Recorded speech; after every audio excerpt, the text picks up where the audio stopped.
What is up, you guys? Welcome back to another episode of the Babbles Nonsense podcast. Today's guest is Klaire Moore from Rekreate Physical Therapy. She is a physical therapist who specializes in physical therapy for the pelvic floor. We dive into everything from pelvic floor dysfunction, what the disorders are, how to treat them, and even how sex can affect the pelvic floor, and so much more. I hope you enjoy this episode as much as I enjoyed interviewing her.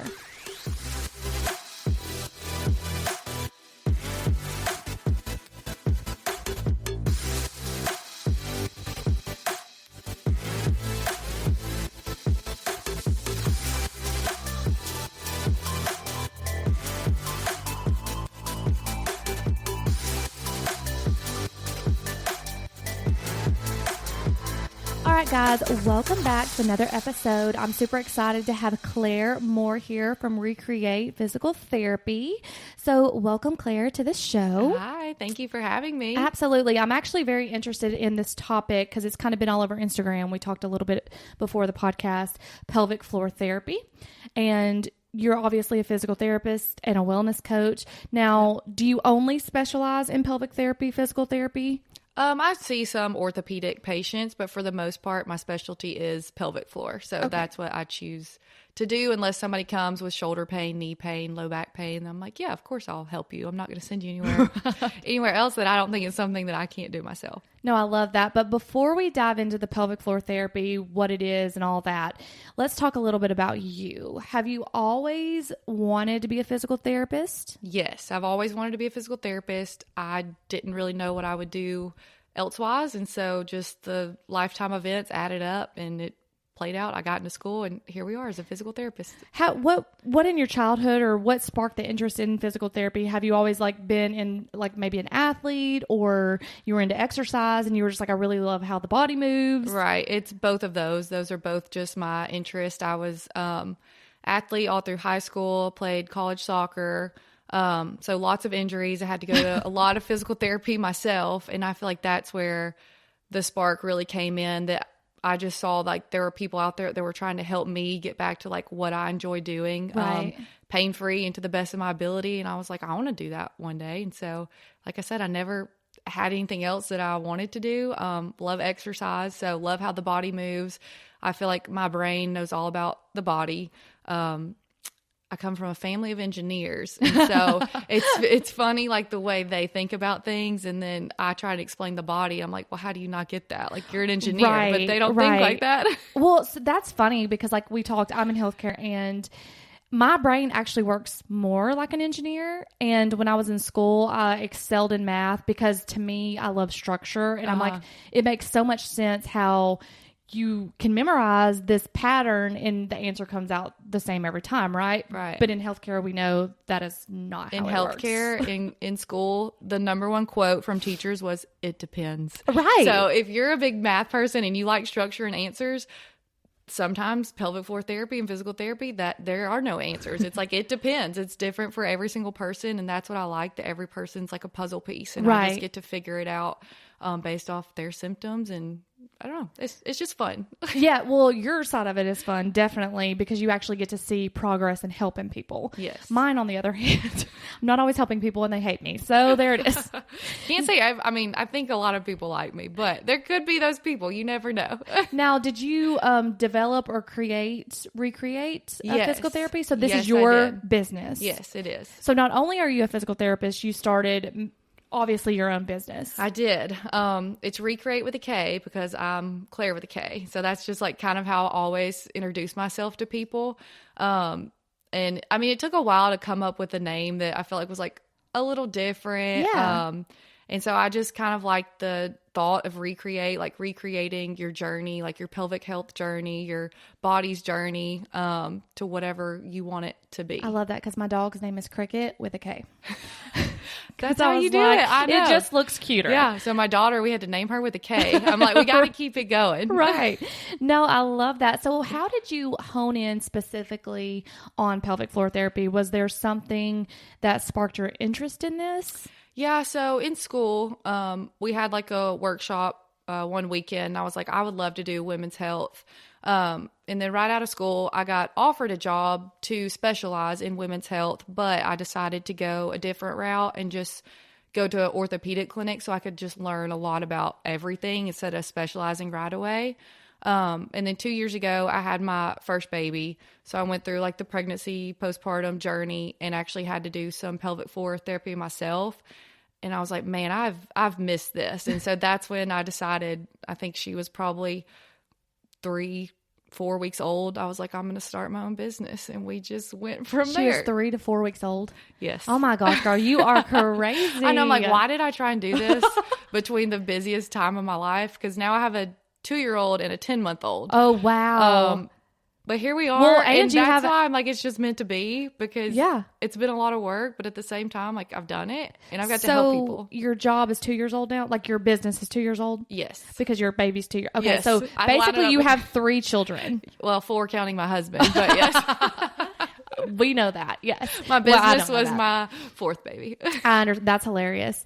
But I've obviously interviewed a lot of women in town who own businesses, and I recently transitioned from a W-2 job to a contract position. So even though I don't own my own business, like, I had to learn all about like LLCs, and it is a lot. Yeah, that was the part I didn't like, because I'm like, I just want to help people and treat people and like do my passion. But then a lot of people don't realize the backside of it, and just being a one-woman show. Like, yes, you have to do everything. Social media, billing, money, payments, paying people. I mean, it's everything. It's a lot.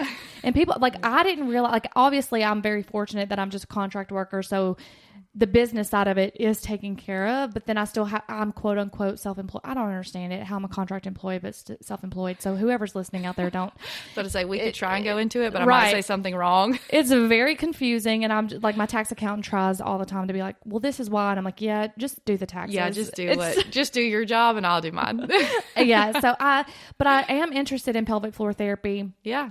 So we have to obviously start with what are the pelvic floor disorders that need pelvic floor therapy. So what are the actual disorders themselves? Right. So I do specialize in pregnancy and postpartum, but with that being said, every person has a pelvic floor, men and women.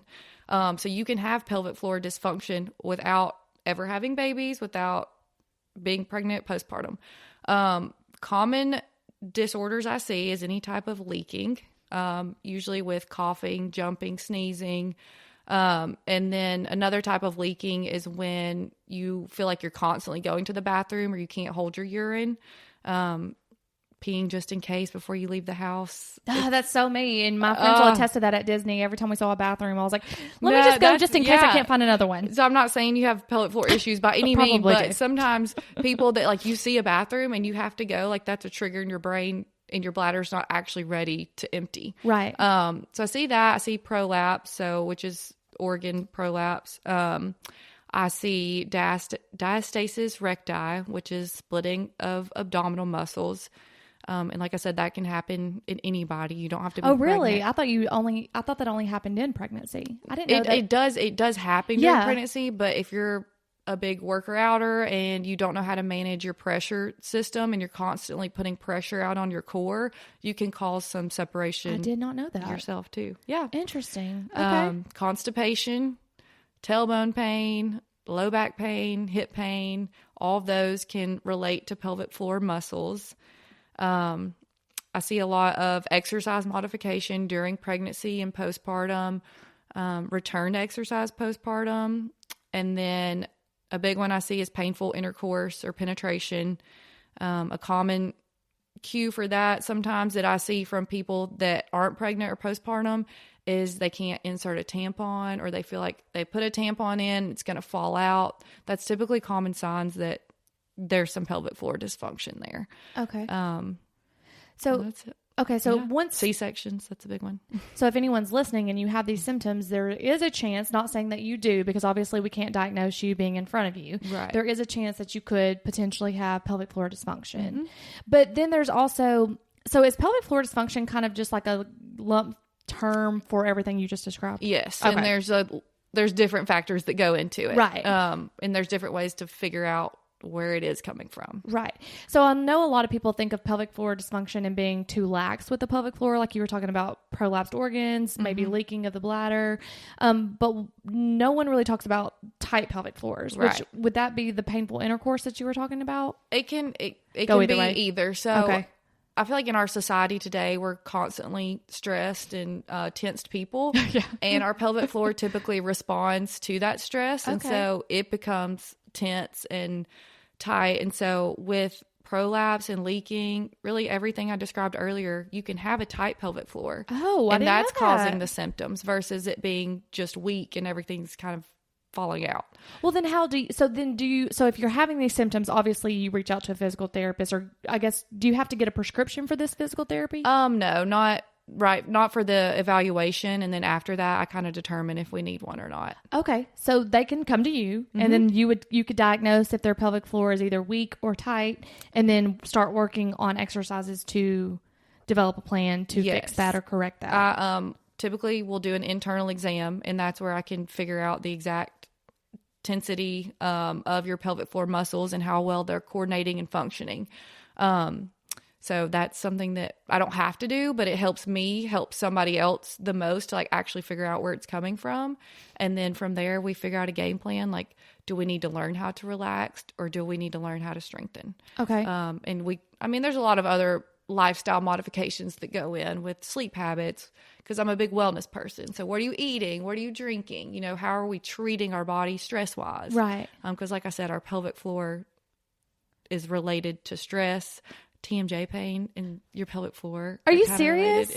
Yeah. I have TMJ so bad, but I also am a stressed out person and I clench my teeth at night. Yes. So just think, if you're doing that, like typically what I see is your pelvic floor responds to that, and it's tensing up without you even knowing it. Interesting. Yeah. Wow. Okay. I'm learning You a lot should go here. see one. So with the disorders and the dysfunction, and they obviously come to you for the initial consult, and then you go on a treatment plan. Most people only hear about like Kegel exercises. Right. Do you think Kegel exercises are even beneficial at all? Or do you think that's kind of like just not really the thing that people need to be doing? Right. I feel like that's a very, it depends answer. But that's a very old type term. I feel like that kind of our moms and stuff, they're like, oh, just do Kegels and you'll be back to normal. Right. But that's not always the answer, because if you already have a tight pelvic floor that's causing your symptoms, if you just keep tightening it, then you're not going to fix anything.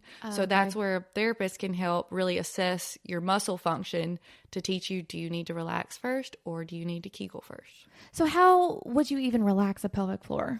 It's a lot of breathing work. It's a lot of your diaphragm. I mean, it's a lot of anatomy and education. But our diaphragm's our breathing muscle. So it's directly related to our pelvic floor muscles. So if you're able to actually breathe like we're supposed to, your pelvic floor will relax like it's supposed to.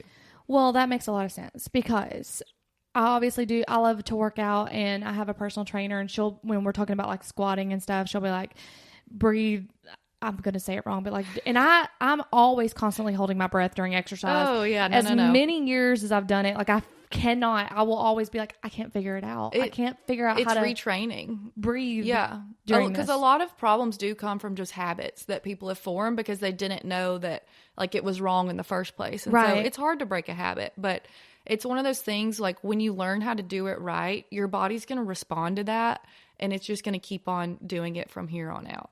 Gotcha. Yeah. But we also think about it, like you said, I know you specialize in pre and postnatal pelvic floor therapy, but you mentioned you don't even have to be pregnant to have this problem. Mm-hmm. So a lot of women, I feel like, don't realize they had pelvic floor issues or thought any of their symptoms that you mentioned earlier were coming from their pelvic floor until they've had a baby. So when would you say is the best time to strengthen the pelvic floor, pre or post? I'm very big on preventative care. Right. I'm a big advocate for that. So for me, I say pre, because the more you can prevent even before you get pregnant, the better your outcomes are going to be postpartum and recovery. And then your body already knows how it should function. And so postpartum recovery is usually a lot easier for those people. That's what I was going to ask. If postpartum, like, how do you recover? Is it just a faster recovery? Are you able to do things sooner? I would say yes, and do things I wouldn't say do things sooner, but you're doing stuff correctly sooner versus just returning to this core exercise you found on YouTube or Instagram. Like, you actually have somebody teaching you how to physically do it to help your body recover. I would say faster. And then they're not creating extra problems down the road because they know what they're doing. Right. So that makes sense. It's a lot of education, but that once you get sense. it, you get it. Well, I'm still blown away by it because, like I said, once I started, like, I'm going to interview you, I was like, obviously want to get on YouTube and look at the exercises. And then there are a lot of things on TikTok, YouTube. Yeah, how to heal diastasis in 10 minutes or something. Like, that's not a thing. Right. So how long would someone, I know everyone's different, but on average, how long would you say, like, therapy would be to retrain someone's pelvic floor? Yeah. So I'm very untraditional in the way I do therapy. So a lot of times people are going to go to an outpatient clinic and it's like, hey, let me see you 2 times a week for 4 weeks. I don't necessarily believe in that for physical pelvic floor therapy because it does take a little bit of time. And so I typically see people every week, like once a week or every other week. And an average visit is 4 to 5 visits, an average plan of care. Yeah. That's all? Well, yeah. I mean, I can definitely always find something to keep people longer. But within those first 4 or 5 visits, like, I'm able to teach you what you need to know. And you can just kind of carry that forward into your everyday life and what they're doing. So you're not going to heal that fast, but you know everything you need to know. And obviously it comes down to the person, like with any physical therapy, any medical treatment, you can only do so much as the provider. You have to go home and actually practice it over and over. And that's the hard part. Right. But that's why I also give people like a week in between, because that gives them enough time to do their exercises versus let me see you Monday and you come back in here on Wednesday and let's progress everything. Like, that's just not our lifestyle. Right. Exactly. And do you just do like floor therapy? Do you have machine work, like, or tools or anything like that? Yeah, I do a lot of manual therapy that includes like some tools. I do like red light therapy and cupping. Love red light and cupping. Yeah, it feels so good. Yes, it does. I have some electrical stim to help with just pain and getting blood flow to the area. Massage gun. There's different techniques I can use. But when it comes to machines, not really. I'm not a big machine person. I have some dumbbells and big on resistance bands. We use a lot of resistance bands around here. People are probably sick of them by the time they're done with their program. But yeah, there's a lot of pelvic floor tools that I use for patients, including like wands or if they need dilators. Is that internal? Yes. Okay. I was going to ask you about that because I was listening to a podcast on someone who mentioned some training devices such as the Elitone or the LV. Have you heard of those? I know the LV one where you can like train from home or something. Yeah, you can buy some German device, I think. Yeah. Don't quote me on this, guys, but it is an internal like thing that if you're tightening your muscles or not. And they say it almost is supposed to mimic like childbirth, but not painful like that, but like it's supposed to mimic like, are you pushing with those muscles? Right. Or contracting them like they should be. Yeah. And it tells you on the like machine, like if you are or not, so that you have someone there. Right. I guess which would be what you would be doing with the internal manual exam. You would be able to tell someone if they're contracting. Exactly. I do that with the internal exam. I'm like, are your pelvic floor muscles able to relax or are they contracting like they should? And then with internal, we practice coughing. We practice, do you have these symptoms with a squat? I'll do an internal exam while you're doing a squat to actually see how your muscles like are working. Okay. There are like biofeedback machines, which is kind of like what you were talking about. Yeah, that's what it sounds like. Yeah. So it's just kind of telling you, but you're just the machine. Right. Exactly. I am the machine. And I'm not saying like this is the 45% contraction. I don't know all the math that goes into that, but just based off my experience, what I do works very well. I don't think you need to go buy a machine. And they're expensive. No, that's good to know because now that you were saying what you do, that kind of sounds exactly like this machine. And I guess maybe if someone had trained with you and then some people are very into statistics. So maybe they want the statistical analysis. Math, like you want. You're like, I need to see numbers. I need to know if I'm progressing or not. I need to know all the time. No, I'm just kidding. Speaking of babies, I was curious, is there a difference that you see in pelvic floor weakness or needing of therapy, which I feel like after talking to you, everyone kind of needs this therapy, but with vaginal birth versus a C-section? They're both very traumatic experiences to the body. I'll give you my personal opinion. Our healthcare system does not do a very good job advocating for vaginal or C-section deliveries. I feel like the first referral every mom should have is to a pelvic floor physical therapist. Let's just say somebody has a knee surgery, a little knee scope. What is the first thing the doctor says? Hey, you need to go to physical therapy. Yep. That's cutting through just a few tissue layers, scoping out your muscle, to where as a C-section, you're cutting through 7 layers of the abdomen to pull a baby out of your stomach, per se. And they don't really get referred. So C-section should be an absolute must that somebody goes to see a pelvic floor physical therapist. I agree. Scar massage. I mean, just things can't work right if the scar isn't moving, and it's a very traumatic surgery to the body. And then vaginal births, yes, everybody should. It's very preventative, I think, going to therapy afterwards, so you don't cause problems later on down the road. Okay. Because some people like to return to exercise way too soon, and that's when they start causing like the prolapse and the leaking, because their body wasn't ready and they don't know how to like work with it again, pretty much.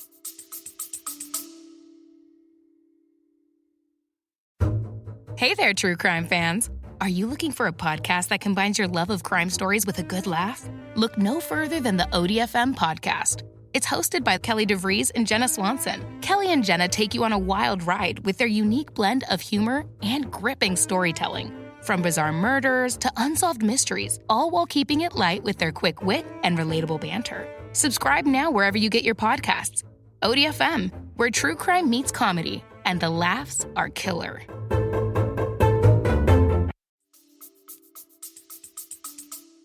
And will the muscles may be displaced, not saying it's displaced for your body, but now that it's in a different place than you're used to, because maybe your hips widened or things like that is natural with pregnancy. Shifted a lot. Yeah. And then of course you might have weaker muscles. You just pushed out a baby. Yes. And there's a lot of vaginal tears also. And so same thing as the C-section, like if there's scar tissue, that I see a lot of painful intercourse after tearing, because they have a lot of scar tissue and they just didn't know what to do about it. And interesting. Yeah, their whole pelvic floor is affected from it. Very interesting. So so even if it's just a painful scar, you can actually fix that? Yeah. I don't like to use the term like I will fix you, but like correct it, I guess. Yes, and I can educate them how to do it, and what I'm teaching you should help to fix it. Okay. But it'll just take a little bit of time. That makes sense. But that's very interesting. I didn't realize the scar itself could cause issues, because I wouldn't think, I guess I've never had a baby, if anyone can tell. So that brings an interesting point, because I already know in America, our healthcare for pregnancy, like, what am I trying to say here? Like, it's just not well done, and it's not done even underserved it is. Population almost. And you see a lot of other countries like giving maternity leave that's way longer, because it takes the body way longer than 3 weeks to heal. What do we get, like 6 weeks here, maybe FMLA? Some earn time off. Then you can take extra. I believe that's how it works. I don't know. I've never had a child, but listening to my friends, that's I'm how not sure exact on the timeline. they explain. But we definitely don't get enough that like other countries do. I was about to say, is pelvic floor represented in other countries better? Yes. Okay. No, that's one of those things, like it is the first referral source typically after childbirth, is like, you need to go see this therapist, and they're going to do everything that we don't do. So, because I do have other listeners from other countries, and they're probably listening. Guys, I'm not trying to be illiterate or stupid or anything. I truly didn't know this, because it's not something I've looked into, because again, pelvic floor therapy has not been mentioned a lot, but it's for whatever reason become a huge buzzword on Instagrams, which is great for your business. Right. And I literally just started seeing it pop up everywhere. And like I said, I feel like a lot of people have these symptoms and they don't know that it's pelvic floor related. So that's why I'm glad it's like, even if it is a buzzword right now, like it's a good buzzword to be going around. Like, you don't leak after babies. Like, that's not, our parents are going to say, oh, that just happens after having babies. Like, well, if it does, there's something you can do about it. And that's pelvic floor therapy. And that's where Western medicine kind of fails us. Because I'm more of like, I do think conventional medicine is needed where it's needed. Right. But I lean towards more of a functional approach. Like, me too. And I feel like I kind of got that vibe from you, because conventional medicine says, here's the problem. Let's put a label on it. And here's some medication for it. Right. Where functional said, no, actually, we can use our body to strengthen itself. Because And let's find the problem and not treat the symptoms. Right. That's the big Let's thing. not put a Band-Aid on it. Yeah. That's Let's how we're here in the do first that. place. Yeah. Like, let's not do that. Let's figure out what the cause is. Like, there are other avenues to figure out to see if we can, number one, reverse it before we put you on the medication. Yeah. And that is my thought. Exactly. I can't even prescribe medicine. So that's not even an option for me. So I use the body and tools to help. No, I think it's really interesting. I actually feel like I need to book an appointment with you just to have an assessment, because I feel like every symptom you're saying is pelvic floor dysfunction. It never hurts to know, because right. like I said, if you just keep doing certain things, like, it's never going to fix itself. You're either going to make it worse or you're just going to remain the same. So why not get checked out to see, like, hey, is there something I can do about this? And that is one of the questions I had, which I think you kind of answered, but I want to ask it anyways. So the leaking and things, any pelvic floor dysfunction, is it normal with aging? I say it could be a little more frequent with aging, and that has a lot to do with, like, menopause and hormones. But I do feel like the older you get, sometimes the weaker your muscles do get. But I don't see people over 65. So I'm sure there are, those Medicare patients that do leak and stuff. And I feel like over time their pelvic floor muscles just have gotten weaker. But you have to think, just like you said with our medical system, what medicines are they on that's causing them to need to use the bathroom more often? Are they on muscle relaxers that's relaxing their pelvic floor? Oh, I didn't even think about a muscle relaxer relaxing your pelvic floor. There's a lot that goes. I guess you just forget about the muscle because you can't see it. You can't exactly. You can train it, but we don't know that we it's can not train like your bicep. You can see, like, how toned is my bicep getting, or like right. how big is my butt getting. Like, no, you can't see it. It's just, it's imagination almost. And it's symptomatic. Like, do your symptoms go away? Do they improve? Do they get worse? I guess that's how you would know. Did I answer your question about that? With aging? Yeah, because I know you said earlier, which it's funny that you said, our parents will just say, oh, that's just normal. Or I'll hear a lot of, like, people who work out, like if they're doing jump ropes and CrossFit, they'll be like, I have to wear a pad, or I'll pee all over myself if I get the jump rope out. And we just think, because we're taught, oh, that's just a normal part of aging. And it's some people are embarrassed to talk about it. And so that's why, like, one, I want to be on here to spread the word. Like, it's okay to tell these things to your OB. Like, they should be advocating for you to go get pelvic floor therapy. Mm-hmm. But I feel like a lot of women don't bring up painful intercourse because they're just embarrassed that why am I having pain with this? But then if you look out there, it's more common than you think, but there's something you can do about it. So let's dive into that a little bit. It's sex and painful intercourse and pelvic floor. So is it only with insertion that it would be painful, or is there other ways it would be painful that would be related to the pelvic floor? Yeah, it's not only insertion. It can be, so our pelvic floor is 3 muscle layers deep. So you think insertion's kind of that first muscle layer. It can be at that 3rd layer, and some people describe it as just feel like it's hitting a block. Okay. Like something it just hurts, like deep in there, and they don't know what it is. Okay. But it's just a tight muscle that it's probably hitting. A lot of painful intercourse has to do with the position of your hips. Are they open? Are they closed? Are you laying on your side? Because the position of your hips also depends on how tight some of your pelvic floor muscles are. Okay. So that's something I teach people.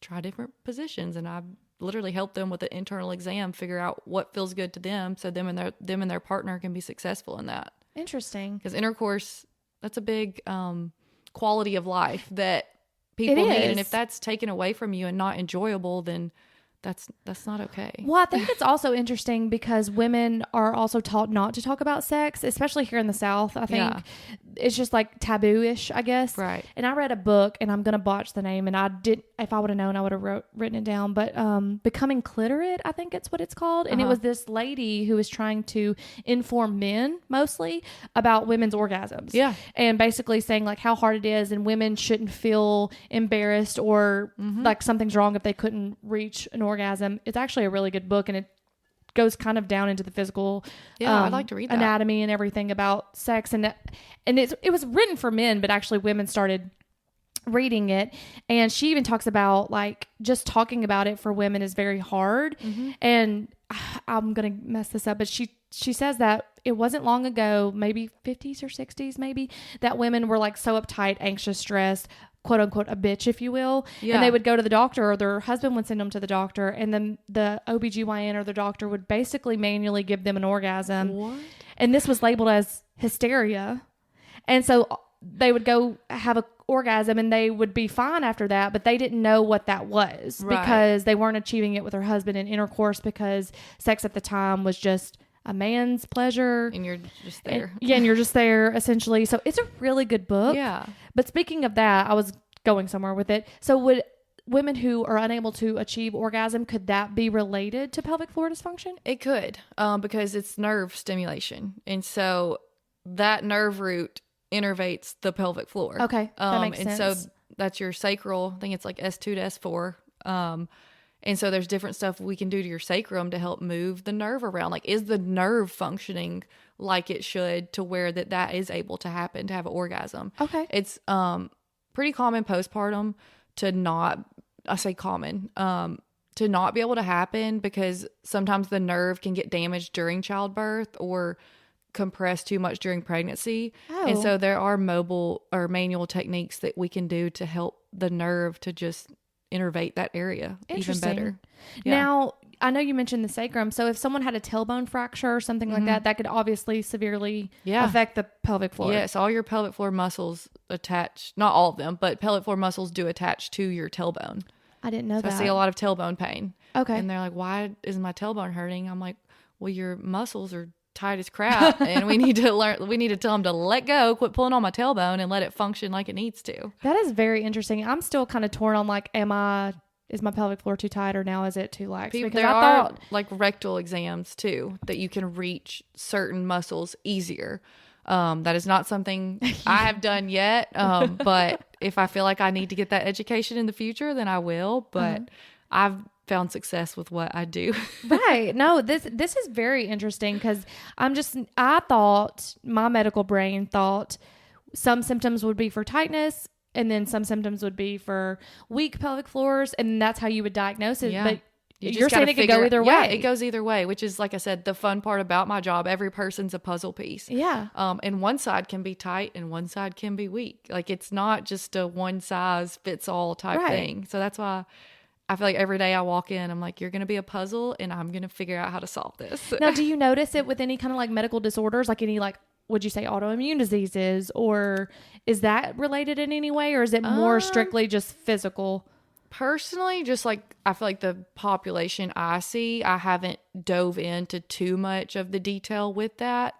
But I'd have to read some research about the autoimmune disease and stuff. That would be interesting to know, like, are these people more prone to it? Pelvic floor tightness or weakness. Right. Yeah. Like MS, like in muscular dystrophy, obviously that affects the muscle systems. So I would assume it would affect that muscle then. Right. That is something I do not know the answer to. I don't either. I was just sitting here thinking it. I was like, and now I'm going to go home and probably spend hours on my computer. Thanks, Jonah. Looking it up.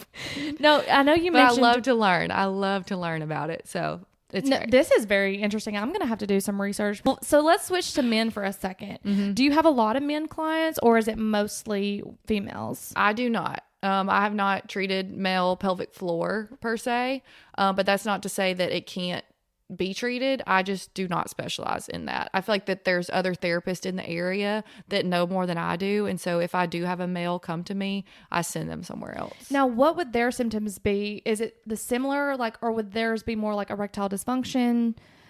Or I know you said you don't specialize in it, so. Yes. Okay. But it's still a lot of, so your muscles, just think of like when you have a heart attack and it's like, oh, your left shoulder's going to hurt. Right.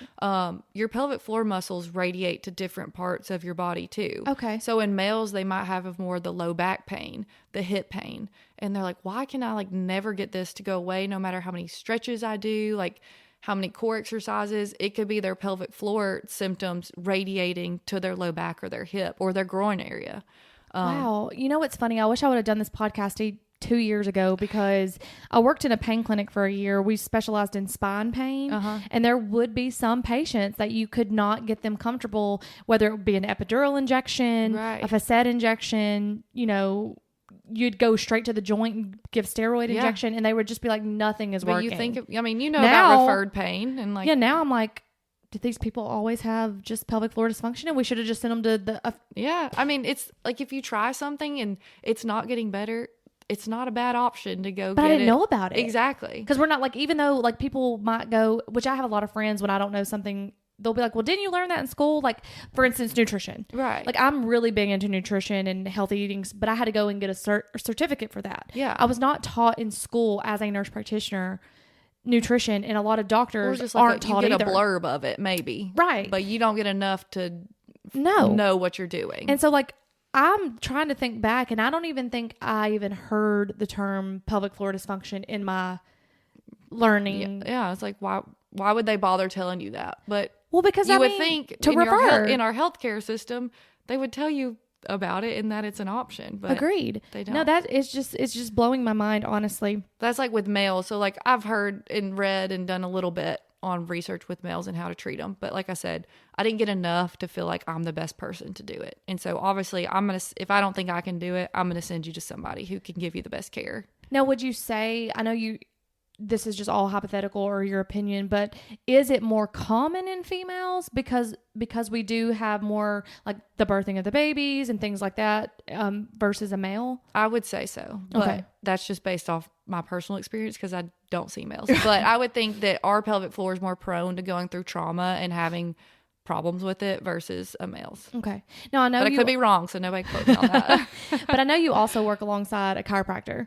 Yes. So do y'all work like coincide together, like, and y'all are treating the same thing, or is it he's just adjusting? Yeah, he's just adjusting. Okay. I feel like if I have a pregnant lady that comes in and I'm like, hey, she's really having this low back pain that I think it is joint related, then I may refer her to him so he can do his adjustment, and vice versa. If he has somebody come to him that mentions a symptom, he feel like this isn't anything an adjustment's going to fix, be like, why don't you go see Klaire across the hall? Interesting. Yeah. So you were talking about the nerve earlier that comes from the sacrum that could help like achieve orgasm. So is that something like when you say manipulate the nerve, would that be something a chiropractor could manipulate that adjustment? Okay. Yeah, I think that I haven't seen that done yet, but I do think that that's something that could definitely happen to help with that. Because I know I have to go to the chiropractor because I work out and I'll probably lift more than I should. That's probably a lot of my issues. But my hip, my right one will go higher than my left like all the time. And it's like my hip just, I don't know. I don't feel it until I feel it in my back. Right. So, and it just throws everything off. Right. And then I'll go and he'll be like, yep, your right leg's shorter. Yeah. I love chiropractors. I've learned a lot about chiropractors working with one. We think very differently, but it's good because like I said, if one thing that I do doesn't work for them, they get to go see somebody else that thinks differently because they are very joint based and all about resetting the nervous system, which is your nerves. I'm very big on muscles. So muscles causing the problem. Right. And they just don't think like that all the time. So it's really good having another toolbox. But it definitely goes together because I know when you overtrain one muscle, like on one side of the body versus the other, it can pull the spine out of alignment. Yeah. So then you need it to be adjusted back. But then that's where my brain comes in. I'm like, okay, we got to figure out how to not let that happen again because we can't just you can keep adjusting over and over again, but it's one of those. I'm like, let's figure out which muscle is it and like, how are we going to fix that? Now, would you say there's certain exercises we do, like me and you being into training and things like that, or anyone out there listening that are really big into exercising? Is there certain exercises that tend to cause more pelvic floor dysfunction, whether it be squats or deadlifts or? I think a lot of plyometrics, so the jumping, just because the impact on our pelvic floor, heavy lifting, especially for those, I'm not going to say any names around here, but that hold their breath. I do that. All that does is put pressure down on our pelvic floor. Okay. And so squats. So like I said, a lot of heavy lifting, but where the education comes in is you just know how to manage your pressure system and breathe properly. And then all of these dysfunctions aren't going to happen. How long do you think it would take you to teach me how to breathe properly? 2 sessions easily. 2 sessions? Yes. Okay. We're gonna find out because I really do need to learn it, because I think it also could impact how, like, to be aesthetic. I work out. Yes, obviously I want a certain aesthetic look. Right. I also want stress relief. Do you think that training the pelvic floor, learning how to breathe, could actually help you achieve that aesthetic goal sooner? Yes. Faster? Because our pelvic floor is also related to like our deep core muscles. And so a lot of women are like, I have this pooch down here and like I don't know why it won't ever go away.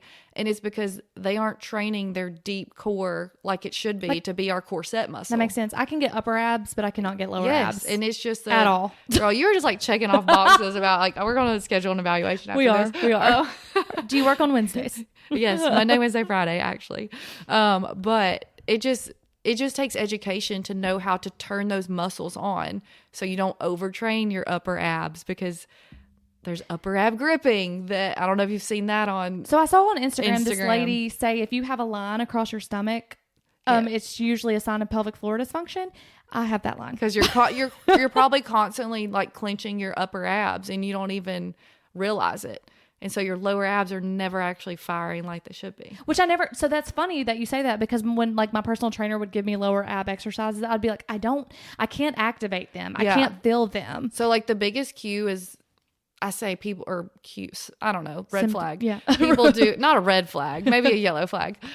People doing leg lifts and they got to put their hands like under their butt or their back. Yeah. Your core is not working. Okay. Like that's completely wrong. That's how you know your deep core is not firing, because you're having to give yourself like external support with the exercise. That makes a lot of sense. So I teach you how to not do that. Okay.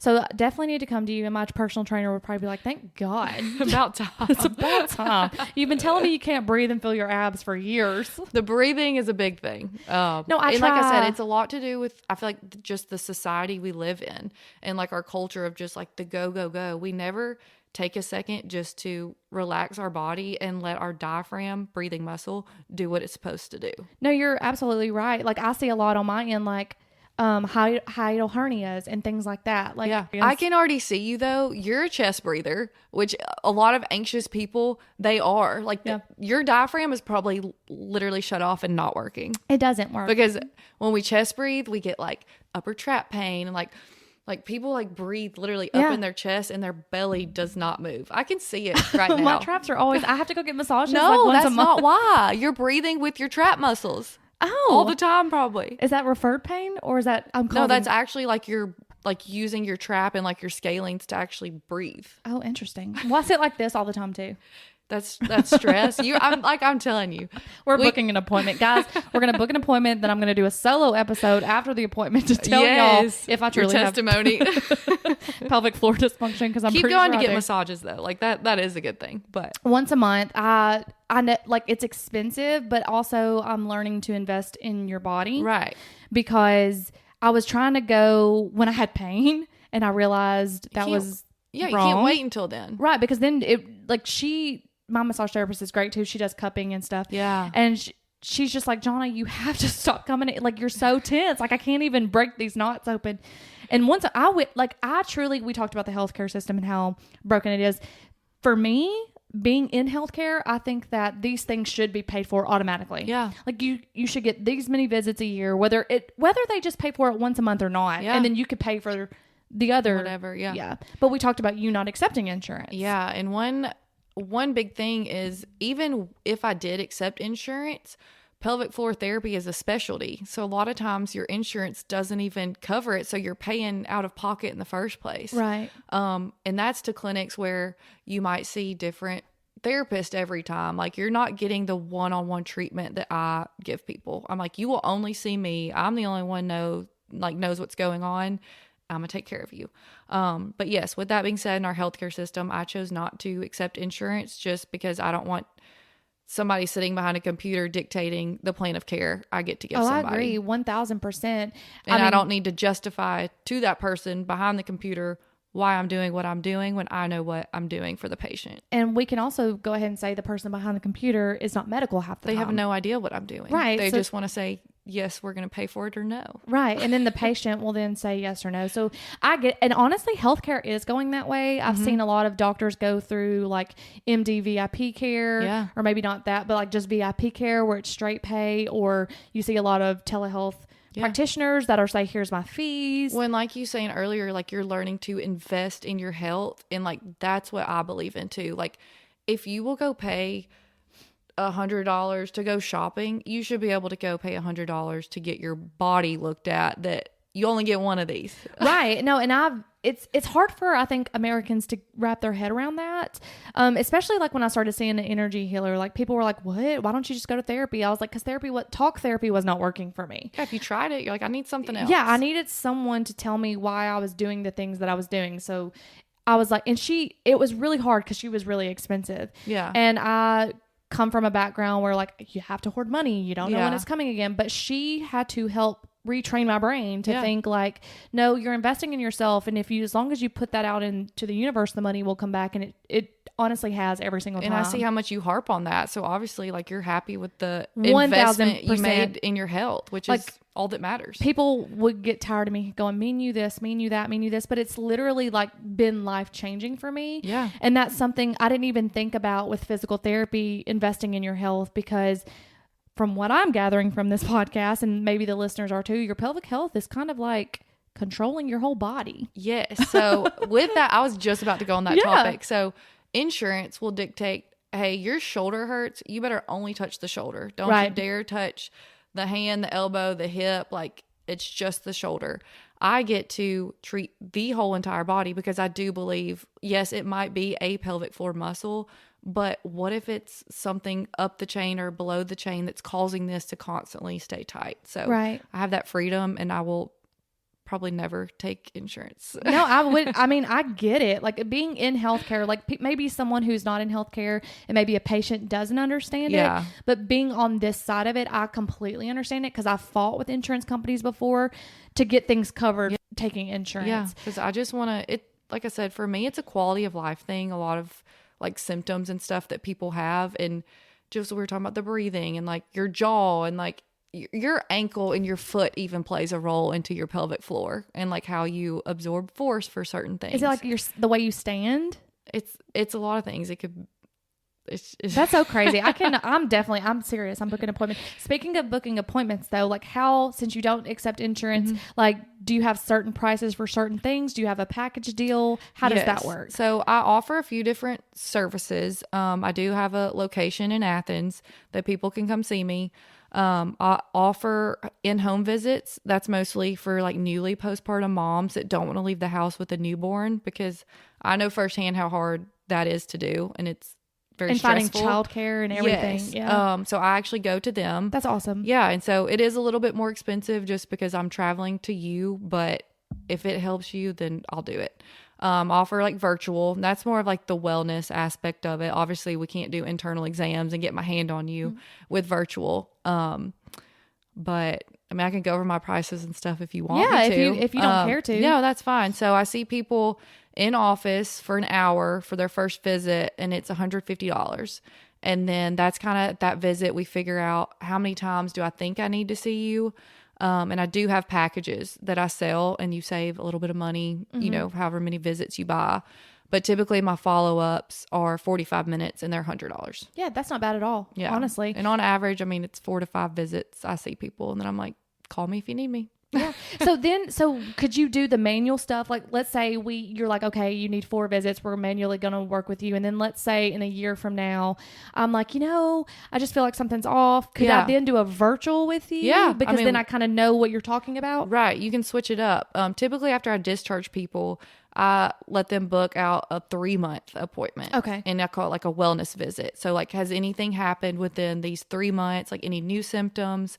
Like any questions, like what else can I help you with, versus taking them as like a new patient. It's just another follow-up, but we space it out 3 months. So kind of same thing, like you said, a year. They could do that virtual if they want to. Okay. But typically they come in person, but it's whatever they want to do. Now you mentioned like also being a wellness coach, and we haven't touched a little bit on that. So what in your wellness coach, because wellness coach can mean so many different things in this health and fitness industry right now. So what are you doing wellness wise other than pelvic floor therapy? So wellness from me comes from a lot of the preventative care.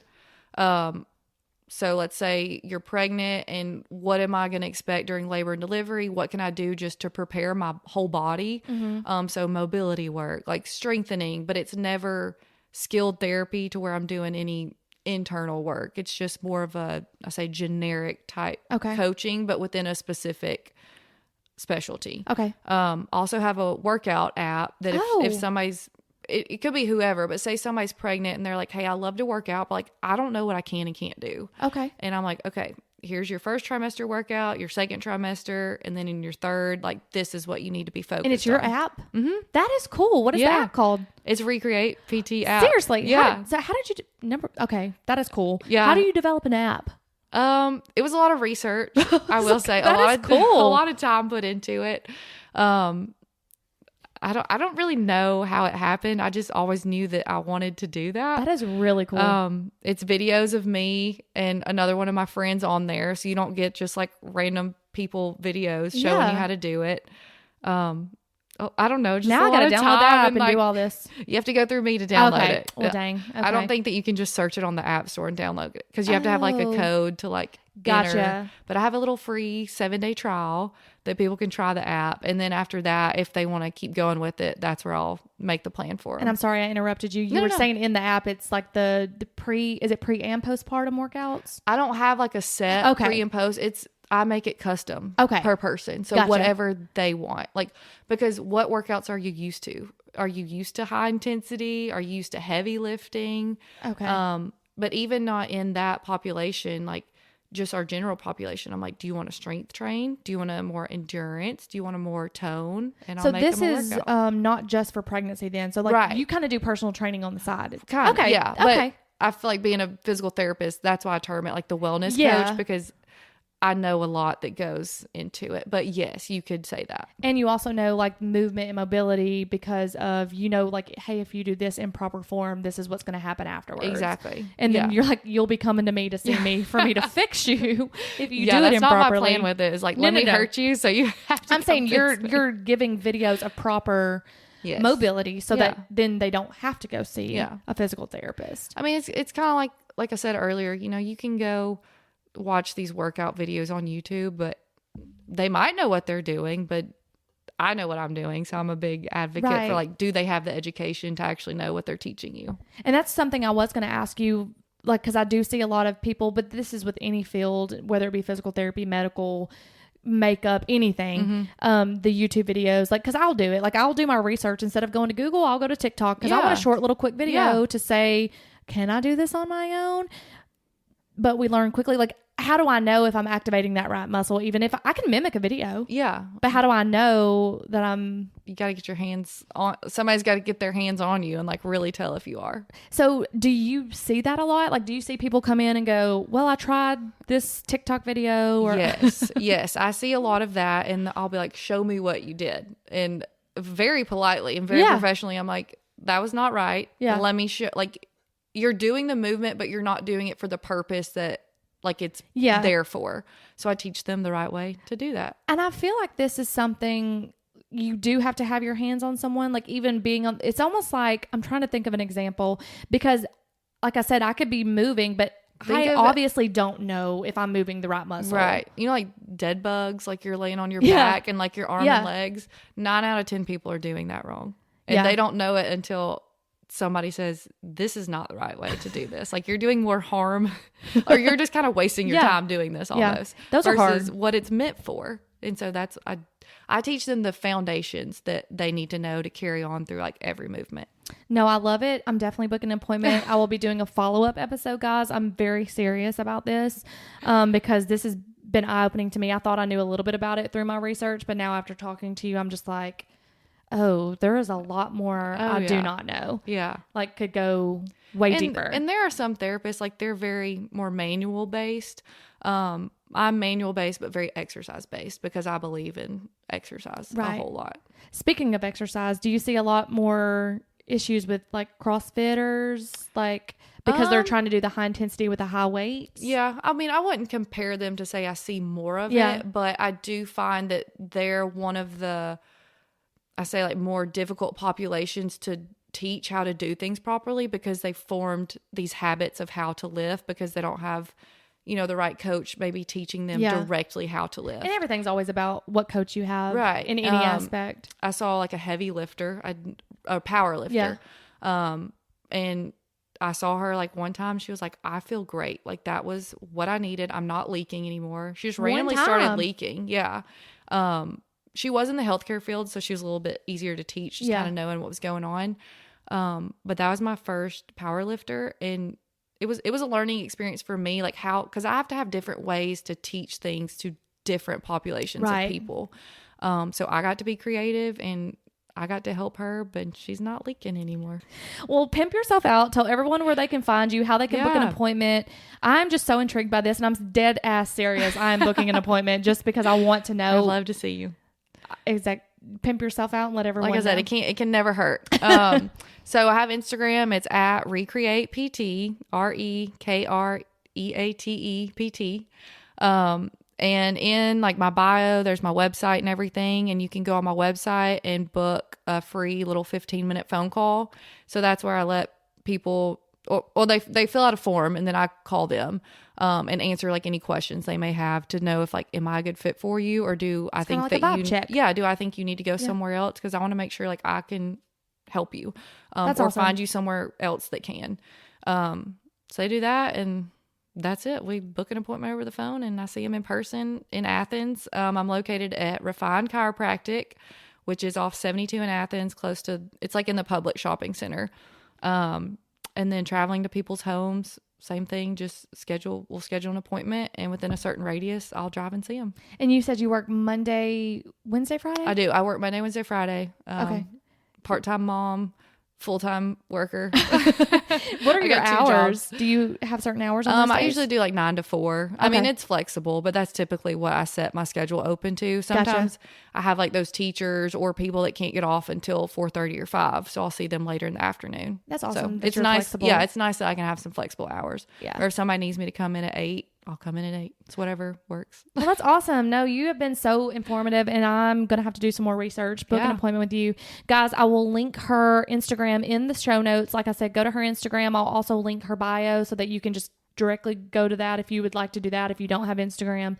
And book your appointment, learn about pelvic floor dysfunction, learn about pelvic floor health and therapy. Is there anything that we have not covered that you wish one person, like if you had one bit of information that you would want everybody to know? Oh gosh, that's a hard question.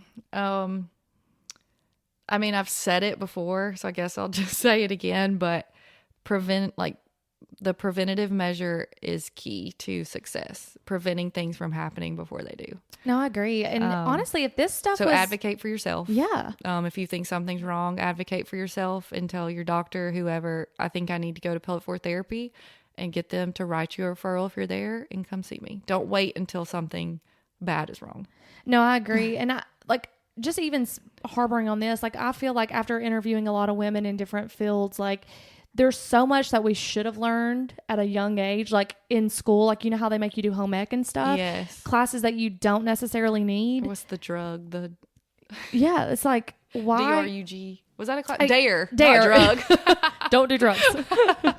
But, like just things like that we didn't need, but like something like this, like it could have been in like a weightlifting class with a physical therapist that would teach you proper form to go throughout your life with. Yeah. You know, it's underserved. It is very, but thank you so much for coming on. Thank you for having me. This was so fun. It is always fun to have different people and learning different things. And now you've got me intrigued, and now I've got to look into this more because I think I'm your perfect candidate. I told you were checking boxes, and I hope other people out there listening, they're like, I think I check a few boxes too. Yeah. So y'all all go follow her. And if you need to make an appointment, definitely do that. But until next time, guys, it's been fun. Bye. Bye.